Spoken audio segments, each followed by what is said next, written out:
Yeah, here we go. So, Pump Seekers, I'm at it again. I'm back again. Yeah. So, what I'm doing here is shoulder press with the dumbbells. Now, I can't go too heavy in this because I've got a little twinge in my shoulder, and that when that nerve twinge happens, it just fails. And so, it seems to be manageable if I just stick to a little bit of a lower weight. But I'm just doing 3 sets of 10 here, and notice I'm using dumbbells. I'm going to use dumbbells for most of this workout. And the funny thing is dumbbells are the ultimate muscle building tool. All the machines are just really for the people that believe in the magic of machines. Now, I use the machines because they're fun, right? But the dumbbells rock the house. They're the best. If everyone sort of says, what's best, barbell, dumbbell, machine? What? It's dumbbells, people, okay? Dumbbells. And so here I am, doing shoulder press with the dumbbells. Quite well indeed. Yeah, so I like that big fan behind. In between sets, you can't see it in this. I was going and standing in front of that to get my body temperature down because it was a hot as balls, sweaty, muggy kind of a day, even inside the gym. It was just hell on earth. Humidity plus, you know. So yeah, now I do the lateral raises. Once again, dumbbells, the superior way to do them. Dumbbells rock the house. Before, the golden era of bodybuilding was the 60s and early 70s, right? I don't know what the hell that people talk about, and they go, the golden era was the 90s, or the golden era. No, it was the 60s and 70s, right? And these dudes, like even Arnie, he built most of his build with dumbbells because back then they had limited knowledge and they had limited equipment. So most people had dumbbells and a flat bench. And yet they had the best physiques in history, you know.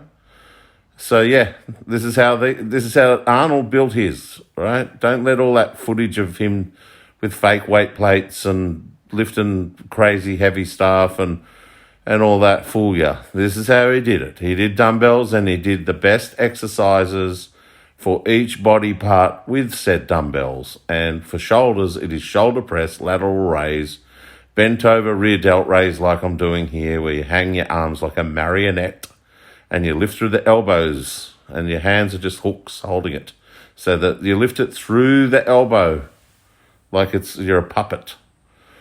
And then he would have done dumbbell shrugs with the dumbbells as well, like I'm going to do in this workout.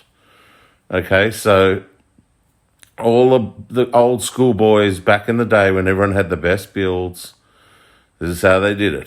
Steve Reeves, that played Superman, that's how he did it. Even, what's his name, Sean Connery went into Mr. Olympia. This is how he did it. With dumbbells. So it's funny, this World Gym is huge and there's actually literally millions of dollars worth of equipment on the floor. And really, if you walked into this gym and it just had the dumbbells and flat benches, you'd be golden, right? But everybody expects to see more now, you know? They're all tryhards. That's their problem. Tryhard SOBs. Yeah? Look at me, I'm going to do my whole shoulder workout with dumbbells.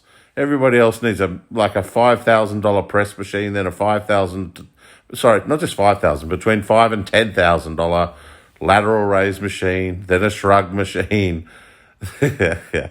Then a rear delt fly machine. I mean, for goodness sakes, people, to do your shoulders, you just need a couple of dumbbells. You don't need, how many machines is that? Hold on. Shoulder press, 1. Shoulder shrug, 2.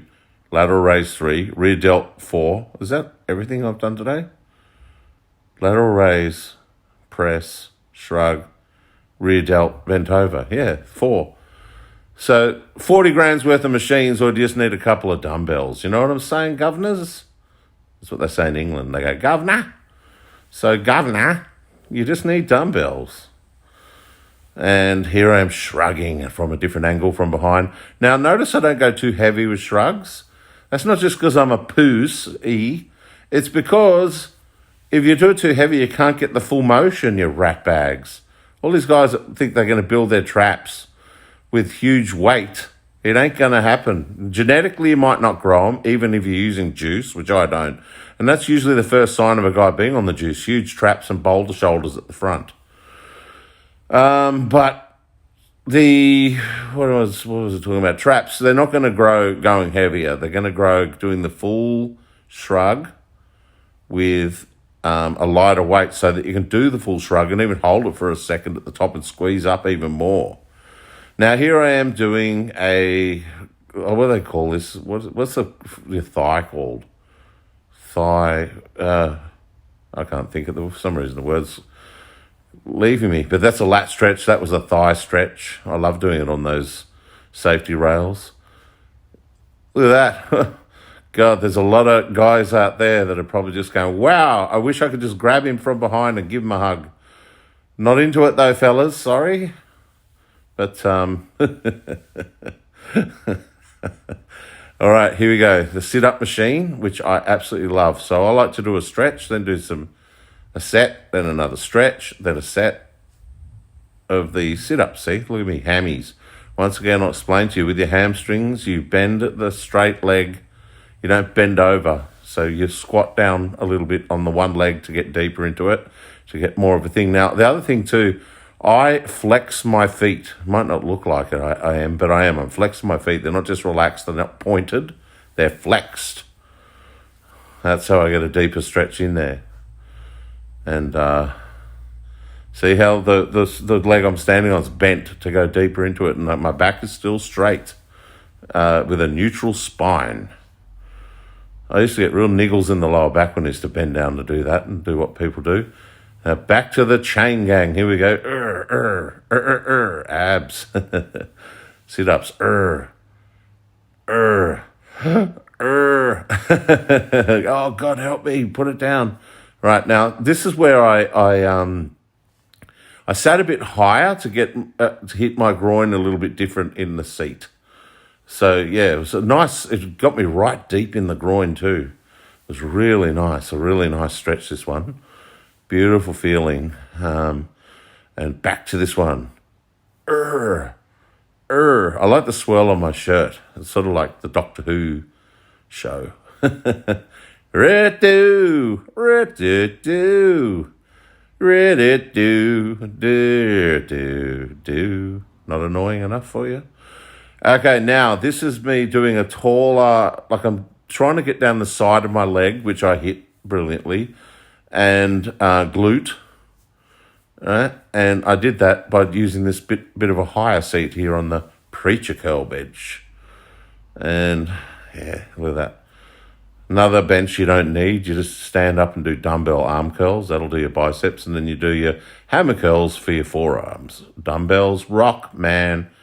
They rock the house. Now, I go over and I go to a bench lower and hit a different sort of part of my glute and down the side of the leg. You know what I mean? It's a nice feeling. I'm pushing ever so gently on my right knee to push it down a little bit as well. I don't like to push it too hard because this is a stretch where it's easy for me to overstretch. Oh, that feels good. Oh, yeah. And you go deeper and deeper. Then later on you get a sore lower back and all that because you're overstretched and you didn't like it. So I have to remember to go a little bit gentler on this one. So, yeah, I'm pushing that knee down, but I'm doing it fairly gently. Very gently, in fact. Yeah, so, but like I'm getting a nice stretch there. That's for Soyton. It's for sure and for Soyton. What else would I do? And that's when I did a lower seat groin stretch and just stretchied right in there and stretchied it nice. And it was nice to get some air around the old nutsack. That was great. And, you know, no, I'm just joking. I don't know what the hell. I don't think I felt air. But I do love groin stretching. And because my groin is tight, my glutes are tight, and down the side of my legs are tight. They're really tight. Now, this is where up at the Baringa shops, I've gone in, there's the beautiful salads that go on your Bahn me, and there's some pre-made sandwiches and whatever. I don't buy those. And that's my spilt Coke. The table was wobbly, and yeah, I was with Michael, and I knew Michael was going to spill my Coke, and he did. But there's my Bahn me when it arrived. That was pretty cool.